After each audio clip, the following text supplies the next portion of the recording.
Gus is out his feet. Hager's. Oh, no! Low blow!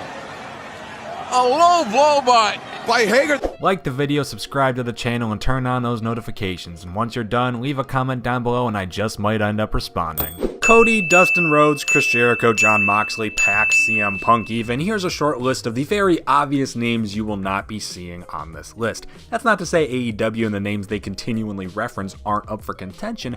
I just really doubt people want to hear about any of those names again. To keep an intro short and sweet, I'll only be looking at those actively still competing inside of that ring, because why not show off some of WWE's brightest competition? I'm D Wicket from Watch WWE, and here's 10 ex-WWE wrestlers and what promotion they're chilling in right now. Number 10, Damien Sandow. I know for certain what at least one person is thinking right now. You just said wrestlers who are still actively competing. What you talking about, Wicket? And to that person I say, he's back! Returning after a 2-year hiatus from the ring just this July, Sandow made a surprise appearance at the recently formed NWA Power tapings in October as Aaron Stevens and announced his official comeback to the professional wrestling scene. Look, I've only watched 2 episodes of Power, and it wasn't really for me besides Cornette on commentary and their company promos, of which Aaron Stevens did one and absolutely killed. To potentially lapsed wrestling fans who didn't find the most enjoyment out of either WWE or AEW, NWA might be putting out the product for you, especially if you like Damien Sandow's work. We haven't seen you around the squared circle in a long time, my friend. Thank you very much. David, is it? David, yes. I knew that. Hello, David, and hello, Atlanta! Number 9, Mr. Kennedy. And speaking of NWA signings, another name to get a smile out of me was Colt Cabana's surprise tag team partner, Mr. Anderson.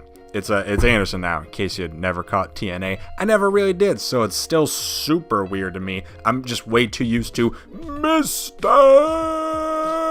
Kennedy. But thankfully, he still does that ridiculously fun gimmick. Same beats and all, but with a slightly varied last name. Mr. Anderson, as we now call him, enjoyed success throughout the aforementioned Impact before making his way over to the National Wrestling Alliance. So hey, here's the final plug. Why not give Power a shot? His name is Mr.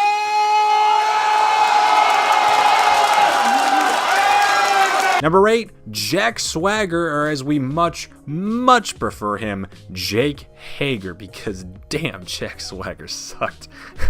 I mean, I don't blame Jack himself. He was the less charismatic of a tag team that also included Cesaro, but it's not his fault for being pushed way ahead of his own talents, just like it wasn't Roman's fault that we all hated the 2015 Rumble. That being said, Swagger's run really had nothing worth remembering, and that's coming from a dude who is a former Money in the Bank winner and cashed in successfully on Chris Jericho after all. But I guess Le Champion forgave him over all the years, as now Hager stands behind Y2J every night as his bulky Top Gun security guard. Gus is out his feet. Hager's. Oh, no! Low blow! A low blow by Hager, the undefeated. Number 7, TJP. I have absolutely no idea what TJP stands for. I mean, I remember it was TJ Perkins for a while, but like, is TJ a name? I don't know. Perhaps you wouldn't feel so brave if I told everyone what the initial J in TJ stands for.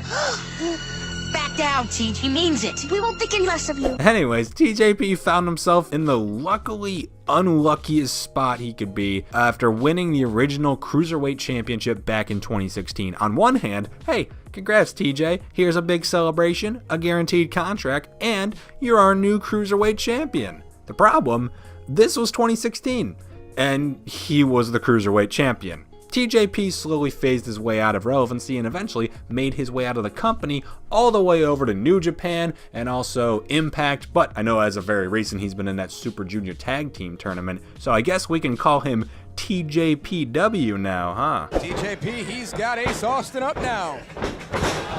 Rocks him there. Ace Austin's gonna suffer his first defeat on Impact. Number 6, Ken Shamrock. Again, some people must be looking at the video right now with shock and awe, but no, seriously, that's right. Kenny Shamrock Shake Shuffle was still a part of pro wrestling. Well, more like Sandow. He just made his return to the ring, coming back for Impact's Bound for Glory event in a losing effort to a Moose.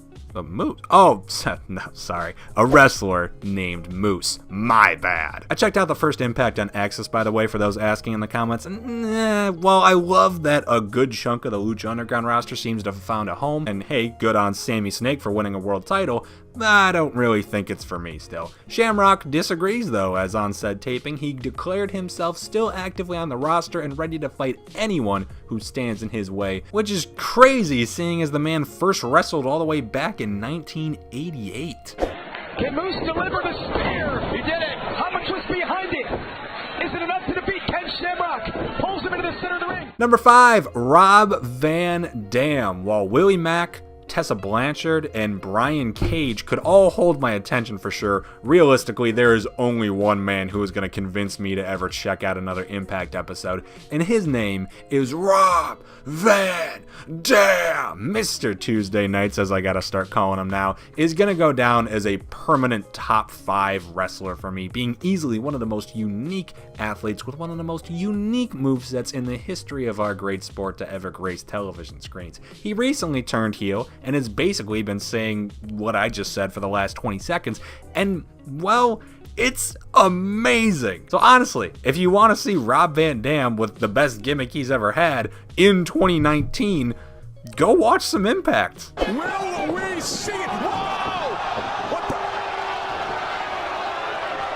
Van Dam! Number 4, this is a weird one, Trevor Murdoch. Now that is not someone I would have expected to be on this list a month ago. While watching that first NWA Power episode, I was more than a bit surprised to see former WWE Tag Team Champion Trevor Murdoch, and he should pretty far and away be the most shocking name to anyone who watched throughout the 2000s on this list. Trevor Murdoch and, what was it, Lance Cade? They were tag champs for like a year, and neither of them did anything else. It's really bizarre. They were trucker rednecks, basically. Murdoch stayed off the business for a while, but like many, this new NWA resurgence brought him back, and goddamn, he really does look like a potato. Corny even said so himself, a potato with arms, but I'll be damned if he doesn't look the most impressive inside of that ring that I've ever seen the guy.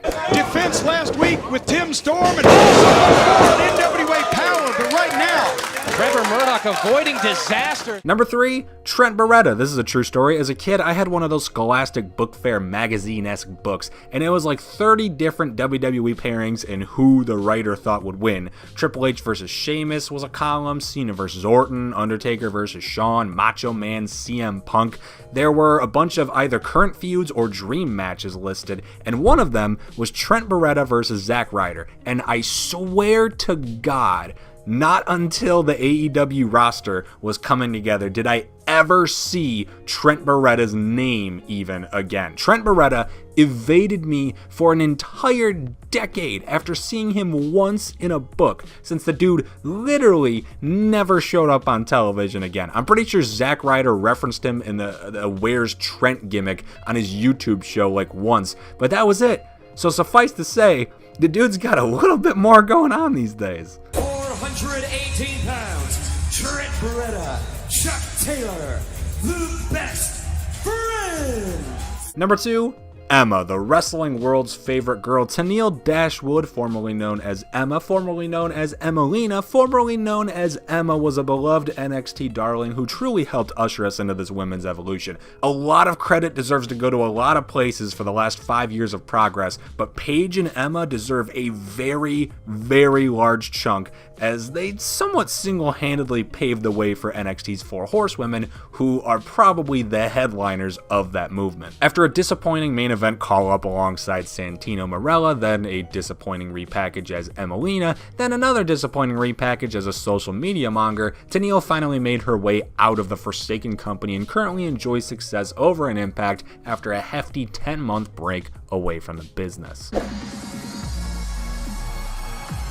Tennille Dashwood has landed in Impact Wrestling. And number 1, Hideo Itami, or as we can once again call him, Kenta. Emma might have been disappointment, but Hideo's 5-year run was downright depression when it came to his time within the WWE. His NXT run had huge potential, being one of the first big signings Triple H ever got, but injuries always kept the poor dude down before a premature call up to the main roster, actually the Cruiserweight division over on 205 Live, left him feeling more than empty on the inside. Hideo finally got himself out of the company earlier this year, making his way over to New Japan for the first time in his entire career and taking place in literally the only New Japan thing I have ever properly watched, the 29th G1 Climax, and god damn was it great, and god damn is he great now that he's rid himself of the shackles. Congratulations, Kenta. Congratulations to every single person on this list.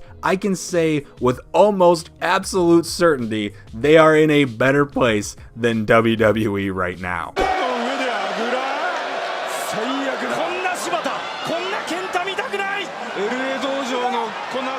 And those are 10 wrestlers who used to be in WWE and aren't in WWE anymore, and they're in different promotions. You can go watch some of those promotions. What are your thoughts? Let us know in the comments down below. Like the video, subscribe to the channel, notifications, ring that bell.